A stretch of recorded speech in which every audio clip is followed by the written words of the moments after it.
questions you got? Hi, Hey, how are you? Pleasure meeting you.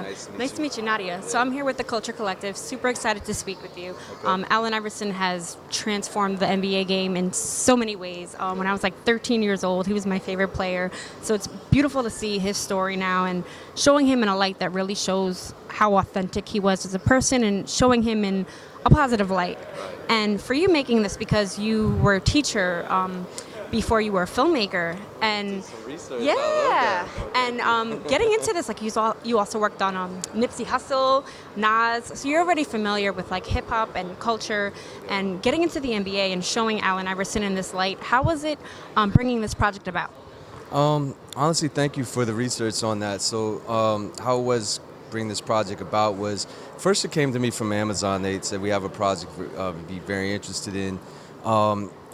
Alan would want to interview a bunch of people, so first I got on the call with him, and I told him, I said, listen, I'm self-taught director.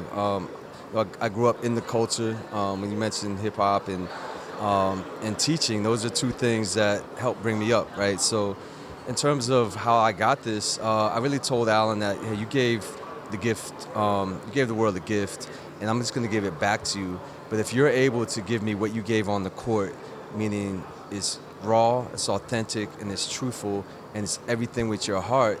If you give me that in this film, we're gonna make something epic. And he delivered more than that. And by that I mean it's so truthful. What makes this film different? It's Alan and his family speaking for the first time, really personally about their upbringings, all the things they had to go through on and off the court. And I think that's what makes this so special. And I love that it's not scripted. Like you can really feel like his family, like, you know, even the jokes, the banter, the hardships, the strength, the love. And how was it kind of collaborating with finding coaches and finding teammates and his family, speaking with his sister and his mom? I think that was the best part, was Alan was making sure everybody who knows his story was a part of this. He was making calls, calling me and says, hey, we got to get my wife, Tawana, right? We got to get, so the mom, his sister, all instrumental in making sure everybody in this film has their voice, because that's what's crucial about this, right? If you really want to know what makes Allen Iverson who he is, you've got to know his family and you've got to know his community.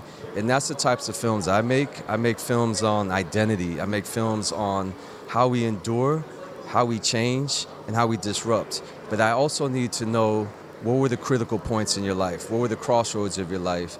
And we have to build a bond and a trust. And I think that's what I was able to build with Alan during this. And I think that's why it's so heartfelt. I think it did a great job on, like we said, like showing the authenticity. It's super fresh, it's super raw, and it's relatable. It shows Allen Iverson as a person. Yeah. Like, it was brilliant. And I just want to say great job on that. What was your favorite scene? Whew. Seeing him, like, cry, and also seeing like the love of his mother through everything, and even his wife. Like, I love seeing that they were there for every single moment, like any struggle, even as a kid, like the whole, like, I don't know if we're supposed to really like touch upon the whole like prison thing, but I like that showed, like, he was a person, and like his family like never gave up on him, like ever. Like every single moment they were with him throughout his whole career.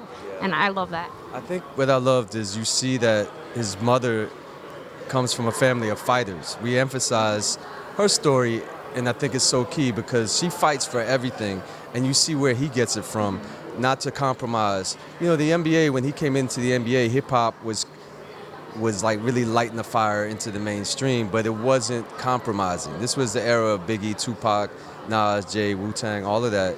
And he grew up in that time period. So he was just reflective of that culture, right? And he wasn't trying to compromise with, any societal laws or things that were restrictive to who he naturally was.